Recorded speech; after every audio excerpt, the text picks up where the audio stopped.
Hi friends, it's Friday morning. இன்றைக்கி breakfast பார்த்திங்கன்னா mini இட்லியும் சாம்பாரும் தான். குட்டி சாப்பிட்டு ஸ்கூலுக்கு கிளம்பிட்டாங்க. இன்றைக்கி ஃப்ரைடேன்றதுனால பூஜை வேலைக்கு தான் ரெடி பண்ணிகிட்ருக்கேன். எப்பவுமே பூஜை பாத்திரத்துக்கு பொட்டு வைக்கும்போது வெறும் மஞ்சள் மட்டும் சேர்க்காமல் கூடவே கொஞ்சமாக சந்தனம் கூடவே பன்னீர் சேர்த்து வச்சு பாருங்கள். நல்ல வாசனையாகவும் இருக்கும். கூடவே மஞ்சள் வந்து நல்லா பிரைட்டாக இருக்கும். இப்போ நம்ம மஞ்சள் குங்குமம் வச்சு 2 நாள் கழிச்சு பார்த்திங்கன்னா உதிர ஆரம்பிக்கும். ஆனால் நீங்கள் சந்தனத்தோடு கலந்து வச்சிங்கன்னா அது அவ்வளோ சீக்கிரம் உதிராது. கண்டிப்பாக இந்த டிப்பை ட்ரை பண்ணி பாருங்கள்.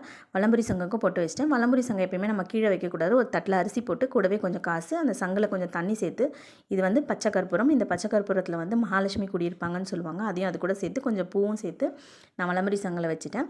இப்போ பூஜை ரூமில் சாமி படத்துக்கு பூவெல்லாம் போட்டு முடிச்சிட்டேன். எப்பயுமே ஃப்ரைடேயில் மார்னிங்கே பூஜை பண்ணிட்டேன்னா அந்த டேவே பாசிட்டிவாக இருக்க மாதிரி நான் ஃபீல் பண்ணுவேன். காமாட்சியம்மா விளக்கும் ஏற்றிட்டேன். எப்பயுமே ஒத்த விளக்காக ஏற்றாமல் கூடவே அகல் விளக்கும் சேர்த்து ஏற்றினீங்கன்னா ரொம்ப நல்லது. இது வந்து பார்த்திங்கன்னா தசாங்க பவுடர் சாம்பிராணி. நம்ம கோயில் உள்ளலாம் என்டர் ஆகும்போது நல்ல ஒரு வாசனை வரும் இல்லையா, அந்த வாசனையை அந்த தசாங்க பவுடர் கொடுக்கும். வீடே கோயில் மாதிரி இருக்கும். கண்டிப்பாக வாங்கி ட்ரை பண்ணுங்கள். எல்லா நாட்டு மருந்து கடையிலையும் கிடைக்கும். இந்த வீடியோ பிடிச்சதா லைக் பண்ணி சப்ஸ்கிரைப் பண்ணுங்கள்.